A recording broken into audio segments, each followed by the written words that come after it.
안녕하세요. 오늘은 C# 8.0이 도입한 인터페이스 기본 구현, 영어로는 디폴트 인터페이스 메서드, 줄여서 DIM을 깊이 들여다보겠습니다. 인터페이스는 한번 공개하면 깨선 안 되는 약속인데 어떻게 새 메서드를 추가하면서도 기존 구현체를 깨뜨리지 않을 수 있을까요? 앱스트랙트 클래스와는 어떻게 다를까요? 두 인터페이스가 같은 메서드를 기본 구현하면 어떤 일이 벌어질까요? 오늘 그 원리를 vtable 슬롯과 콜버트 디스패치 그리고 유니티 적용 패턴까지 따라가 보겠습니다. 유니티 프로젝트에 데이터 저장 추상화를 만들어 사내 라이브러리로 배포했다고 해봅시다. 인터페이스 하나, 메서드 하나, 단순한 계약입니다. 게임 5개가 이미 사용 중이에요. 석 달 뒤에 저장이 실패할 수 있다는 사실을 깨닫고 트라이세이브라는 새 메서드를 인터페이스에 추가하고 싶어졌습니다. 그런데 배포하는 순간 게임 5개가 모두 컴파일 오류를 냅니다. iRepository를 구현한 모든 클래스가 트라이세이브를 추가하지 않아서 계약 위반이 되거든요. 인터페이스는 한번 공개되면 새 멤버를 더하는 일 자체가 파괴적 변경입니다. 이 문제는 마이크로소프트의 BCL에서도 똑같이 발생해요. iEnumerable 같은 핵심 인터페이스의 메서드를 하나 추가하면 전 세계 단넷 프로젝트가 한꺼번에 깨집니다. 그래서 보통 확장 메서드로 오해하지만 확장 메서드는 다양성이 없어 구현 클래스가 자기 방식대로 오버라이드 할 수 없습니다. 이게 V1.0입니다. 두 번째 줄, 인터페이스 iRepository에 네 번째 줄, 세이브 메서드 하나만 들어있어요. 사내 누계 패키지로 배포 완료된 상태고 게임 5개가 이걸 참조하고 있습니다. V2.0에서 5번째 줄, 트라이세이브 한 줄을 추가하고 싶습니다. 그런데 이 한 줄을 배포하는 순간 게임 5개가 모두 깨져요. 파일 리포지토리, 메모리 리포지토리, 클라우드 리포지토리 모두 트라이세이브를 구현하지 않았기 때문입니다. C# 8.0 이 딜레마를 푸는 도구를 도입했어요. DIM을 정의해 보겠습니다. 디폴트 인터페이스 메서드는 인터페이스 멤버의 본문, 즉 구현 코드를 작성할 수 있게 해주는 C# 8.0 기능입니다. 구현 클래스가 따로 구현하지 않아도 인터페이스가 제공하는 기본 동작을 사용하므로 기존 인터페이스의 새 멤버를 추가해도 기존 구현 클래스가 깨지지 않아요. 본문이 있는 메서드는 구현 강제 대상에서 빠진다는 점이 핵심입니다. 이해를 돕기 위해 비유를 하나 들어볼까요? 회사에 신입이 들어오면 회사가 매뉴얼을 줍니다. 기존 매뉴얼에는 할 일 목록만 있었어요.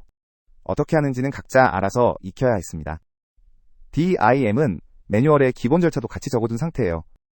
신입이 자기만의 절차를 만들어도 되지만 굳이 안 해도 기본 절차대로 하면 된다는 안전망이 생깁니다. 인터페이스가 본문을 가진다는 게 정확히 이런 의미입니다. 다이어그램을 보세요. 위쪽 파란 박스가 iRepository 인터페이스입니다. 안에 두 멤버가 있어요. 위는 세이브, 추상이라 구현 강제. 아래는 트라이세이브, 주황색으로 표시된 DIM이고 트라이캐치로 세이브를 호출하는 기본 구현이 들어있습니다. 옵션이라 오버라이드 가능이라고 적혀있어요. 아래쪽엔 두 구현 클래스가 있습니다. 왼쪽 파일 리포지토리는 세이브만 구현하고 트라이세이브는 인터페이스가 준 기본 구현을 그대로 씁니다. 오른쪽 클라우드 리포지토리는 클라우드 SDK의 제시도 로직을 활용하기 위해 트라이세이브를 자기 방식대로 오버라이드해요. 둘 다 iRepository 계약을 만족시킵니다. 이게 DIM의 그림입니다. 이제 코드 문법을 봅시다. 핵심 규칙은 3가지입니다. 첫째, 본문이 있는 멤버는 구현 강제 대상에서 빠집니다. 둘째, DIM이 호출하는 다른 인터페이스 멤버는 구현 클래스의 실제 구현으로 디스패치돼요. 디스가 파일 리포지토리 인스턴스란 뜻입니다. 셋째, DIM은 인터페이스 타입을 통해서만 호출할 수 있어요. 이 세 번째 규칙이 가장 헷갈리는데 사장에서 자세히 다루겠습니다. 코드를 보세요. 6번째 줄부터 10번째 줄, 트라이세이브 메서드가 본문을 가지고 있습니다. 8번째 줄에서 트라이로 세이브를 호출하고 성공하면 true를 캐치블럭에서 false를 반환해요. 여기서 호출되는 세이브가 핵심입니다. 트라이세이브 안에 디스는 파일 리포지토리 인스턴스고 그 인스턴스의 실제 세이브 구현으로 디스패치돼요. 이어서 13번째 줄을 보세요. 파일 리포지토리는 세이브만 구현했어요. 그리고 16번째 줄 주석처럼 트라이세이브는 만들지 않아도 됩니다. 인터페이스가 기본 구현을 빌려주니까요.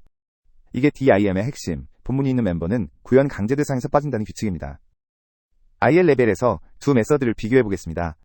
세 번째 줄, 세이브는 뉴슬롯 어브스트랙트 버추얼이에요. 어브스트랙트 플래그가 붙어있고 본문이 비어 있습니다. 9번째 줄, 트라이세이브는 뉴슬롯 버추얼인데 어브스트랙트가 빠져 있어요.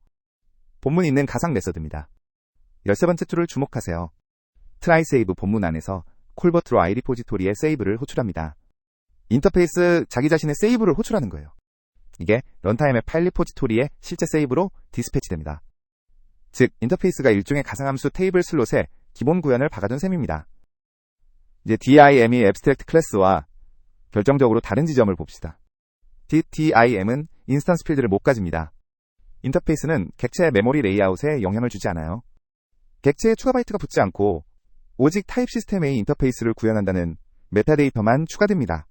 abstract 클래스를 상속하면 부모의 필드가 자식 객체 안에 그대로 박히지만 인터페이스를 구현해도 그런 일은 일어나지 않아요. 다이어그램으로 비교해보세요. 왼쪽 빨간 박스는 어브스트랙트 클래스를 상속한 도구 인스턴스입니다. 힙에 오브젝트 헤더, 메서드, 테이블 포인터, 그리고 부모 애니멀의 네임 필드, 자식 도구의 브리드 필드가 모두 들어있어요. 부모의 필드가 객체 안에 그대로 박혀있죠. 오른쪽 파란 박스는 DIM이 있는 인터페이스를 구현한 파일 리포지토리 인스턴스입니다. 오브젝트 헤더, 메서드 테이블 포인터, 그리고 파일 리포지토리의 패스 필드만 있어요. iRepository 필드는 추가 안됨이라고 회색으로 적혀 있습니다. 가상함수 테이블 슬롯에 DIM 본문 포인터만 등록되고 객체에는 아무것도 추가되지 않습니다. 그렇다면 DIM 본문은 어떤 상태에 접근할 수 있을까요? 셋뿐입니다. 첫째, 디스로 접근하는 구현 클래스의 멤버, 단 인터페이스를 통해야 합니다. 둘째, 인터페이스 자체의 다른 멤버. 셋째, 인터페이스의 스태틱 필드. 그런데 스태틱 필드는 모든 인스턴스가 공유하는 전역 상태라서 위험해요. 인스턴스 상태가 필요하면 추상 프로퍼티로 구현 클래스에 위임하는 게 정석입니다. 코드로 보겠습니다. 세 번째 줄, iCounter의 밸류 프로퍼티는 추상이에요. 인터페이스는 저장수를 못 가지니까 구현 클래스에 맡깁니다. 네 번째 줄의 인크리먼트는 DIM인데 자기 안에 인트 카운터 같은 필드를 들고 있을 수 없어요. 대신 밸류 프로퍼티의 게터 세터를 통해 구현 클래스가 가진 저장수를 빌립니다. 아홉 번째 줄, 카운터 클래스가 자동 프로퍼티로 실제 저장소를 제공해요. DIM의 인크리먼트가 호출되면 디스의 밸류, 즉 카운터 인스턴스의 자동 프로퍼티가 사용됩니다. 이제 호출 흐름을 봅시다. DIM은 단순히 컴파일러가 코드를 베껴넣는 트릭이 아니라 CLR이 직접 지원하는 기능입니다. 콜버트 명령어가 인터페이스 슬롯을 박아두고 런타임이 객체의 메서드 테이블을 따라가 디스패치해요. 그래서 .NET 코어 3.0 또는 .NET 스탠다드 2.1 이상의 런타임에서만 작동합니다. 그 이전 .NET 프레임워크 4.8 같은 환경에서는 IL이 로드조차 되지 않고 타임로드 익셉션이 납니다. IL입니다. 네 번째 줄에서 파일 리포지토리 인스턴스를 만들었어요. 여섯 번째 줄이 핵심입니다. 콜버트 인스턴스 불 iRepository try save. 호출 대상이 인터페이스 슬롯, 즉 iRepository에 try save로 박혀 있어요. 객체는 파일 리포지토리인데 호출 시그니처는 인터페이스의 것입니다. 런타임이 객체의 메서드 테이블을 보고 알아서 디스패치합니다. 디스패치 흐름을 다이어그램으로 보세요. 왼쪽 주황 박스에서 콜버트로 iRepository의 try save가 호출됩니다. 가운데 파란 박스, CLR 인터페이스 디스패치 단계예요. 객체의 메서드 테이블에서 iRepository 슬롯을 조회합니다. 그리고 두 갈래로 분기해요. 왼쪽 초록 박스, 오버라이드가 있으면 클라우드 리포지토리의 try save가 호출됩니다. 클래스 가상함수 테이블 슬롯의 구현이에요. 오른쪽 주황 박스, 오버라이드가 없으면 iRepository DIM이 호출됩니다. 인터페이스 가상함수 테이블 슬롯의 기본 구현이에요. 둘 다 콜버트 한 줄로 끝나고 CLR이 알아서 분기합니다. 이제 실전 적용 패턴입니다. 유니티 사내 라이브러리에서 iRepository를 v2.0으로 진화시킨다고 해봅시다. B4는 try save를 그냥 추가해서 게임 5개의 모든 구현체가 컴파일 에러를 내는 상황이고, 애프터는 DIM으로 기본 구현을 제공해서 게임 코드 수정 없이 자동으로 try save가 생기게 만든 상황입니다. 클라우드처럼 자체 제시도 로직이 있는 곳만 오버라이드하면 됩니다. B4 코드입니다. 다섯 번째 줄에서 try save를 추가했어요. 본문이 없는 추상 멤버니까 구현 강제 대상이에요. 여덟 번째 줄 주석처럼 게임 5개의 파일 리포지토리, 메모리 리포지토리, 클라우드 리포지토리가 전부 깨집니다. 애프터 코드입니다. 다섯 번째 줄에서 try save가 본문을 가졌어요. try로 save를 호출하고 성공하면 true, 캐치하면 false. 아홉 번째 줄까지가 기본 구현이에요. 이렇게만 해두면 게임 5개는 코드 수정 없이 자동으로 try save가 생깁니다. 이어서 15번째 줄, 클라우드 리포지토리만 자체 제시도 로직을 활용하기 위해 트라이세이브를 자기 방식대로 오버라이드해요. 17번째 줄 주석처럼 클라우드 SDK의 제시도 정책을 활용합니다. 런타임이 클라우드 리포지토리인지 파일 리포지토리인지 보고 클래스 자체에 트라이세이브 오버라이드가 있으면 그것을 없으면 인터페이스의 DIM 본문을 호출합니다. DIM의 가장 헷갈리는 규칙을 봅시다. 클래스가 오버라이드하지 않은 DIM 멤버는 클래스 참조로는 보이지 않아요. 이유는 단순합니다.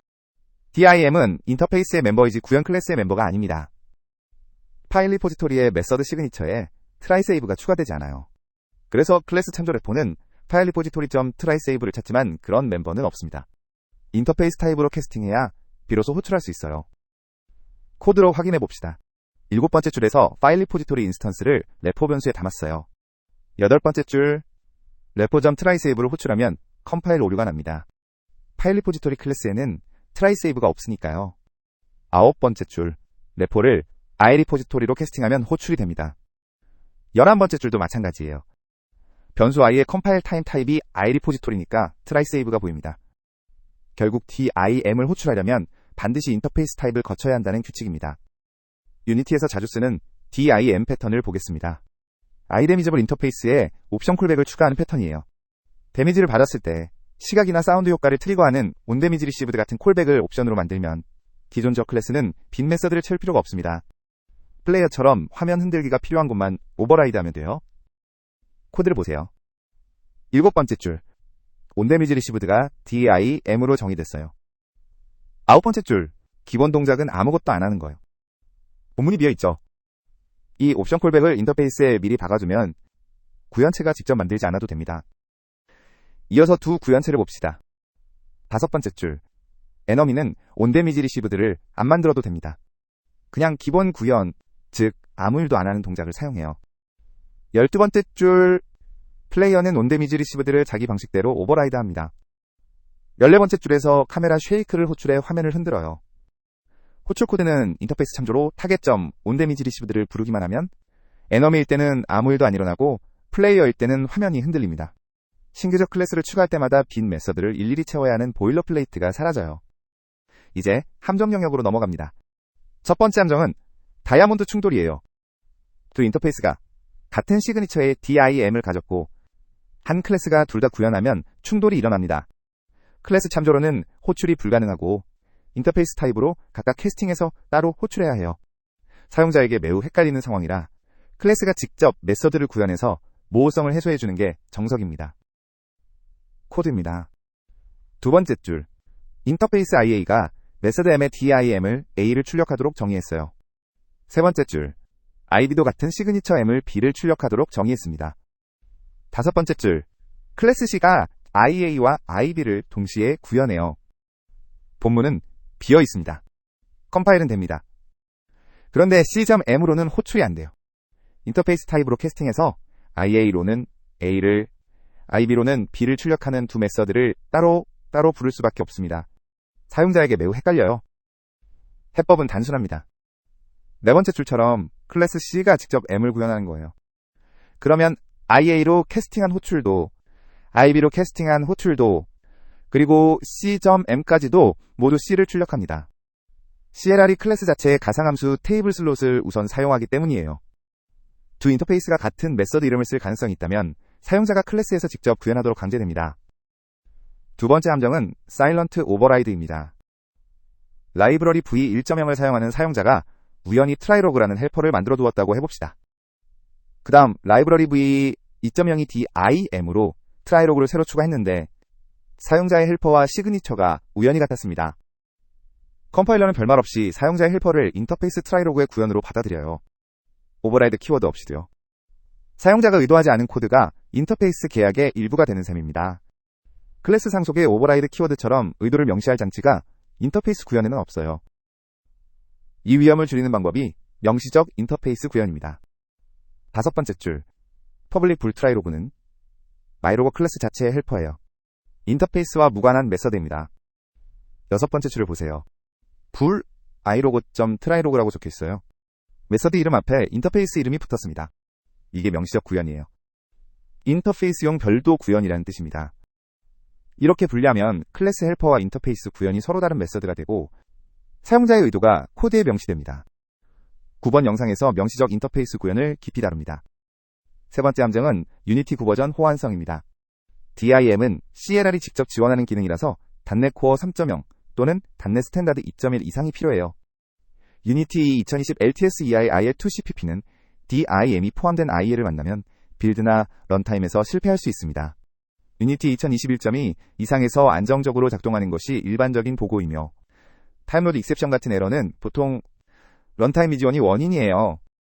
타겟 플랫폼이 유니티 2020 LTS-EI라면 DIM 사용 전에 빌드 테스트가 필수입니다. 9버전 유니티를 지원해야 한다면 보수적 대안이 확장 메서드입니다. 7번째 줄, 데미저블 익스텐션스라는 스태틱 클래스를 만들고 9번째 줄에서 this 키워드로 첫 인자를 인터페이스 타입으로 받는 메서드를 정의해요. 사용자는 d.take damage with 이펙트로 자연스럽게 호출할 수 있습니다. 확장 메서드는 다용성이 없다는 단점이 있지만 모든 유니티 버전에서 동작해요. 네 번째 함정은 인스턴스 필드 착각입니다. 인터페이스 안에 인스턴스 필드를 만들려고 하면 컴파일러가 즉시 거절해요. 그런데 스태틱 필드는 가능하기 때문에 실수로 사용하면 모든 구현체 인스턴스가 같은 필드를 공유하는 전역 변수가 됩니다. 코드를 보세요. 네 번째 줄, iCounter 안에 스태틱 인트, shared count를 정의했어요. 8번째 줄과 9번째 줄, 클래스 A와 B가의 인터페이스를 구현했습니다. A 인스턴스에서 인크리먼트를, B 인스턴스에서 인크리먼트를 한 번씩 호출하면 shared count는 is가 됩니다. 12번째 줄 주석처럼 A와 B가 같은 카운터를 공유해요. 인스턴스마다 독립된 카운트가 필요하다면이 코드는 명백한 버그입니다. 정석은 추상 프로퍼티로 구현 클래스에 저장소를 위임하는 거예요. 3장에서 본 iCounter 패턴이 그 정석입니다. C# 버전별 변화를 정리하겠습니다. C#7 이전에는 인터페이스가 추상 멤버만 가질 수 있었어요. 새 메서드를 추가하려면 모든 구현체를 함께 수정해야 했고 우회책은 확장 메서드 뿐이었습니다. C# 8.0이 DIM을 도입하면서 인터페이스 멤버의 본문 작성, 프라이빗 프로텍티드, 인터널 스태틱, 접근 한정자, 점적 멤버까지 허용됐어요. 단다코어 3.0 또는 .NET 스탠다드 2.1 이상의 런타임이 필요합니다. 그리고 C#11은 DIM 인프라를 그대로 활용해서 정적 추상 멤버를 추가했어요. C#11 코드입니다. 네 번째 줄, 스태틱 어브스트랙트로 플러스 연산자를 인터페이스 계약에 넣었어요. 다섯 번째 줄, 스태틱 버추얼로 정적 DIM도 가능합니다. 11번째 줄, 벡터 구조체가의 인터페이스를 구현하면서 자체 플러스 연산자를 제공해요. 이 위에서 만들어진 게 BCL의 iNumber 같은 제네릭 수학 인터페이스입니다. DIM이 정적 멤버를 인터페이스에 허용했기 때문에 가능해진 진화예요. 8번 영상에서 정적 추상 인터페이스 멤버를 깊이 다룹니다. 마지막으로 DIM과 어브스트랙트 클래스를 비교해 정리하겠습니다. 인스턴스 필드는 어브스트랙트 클래스만 가질 수 있어요. 다중 상속은 불가하지만 인터페이스는 다중 구현이 자유롭습니다. 호출 가능 시점도 달라요.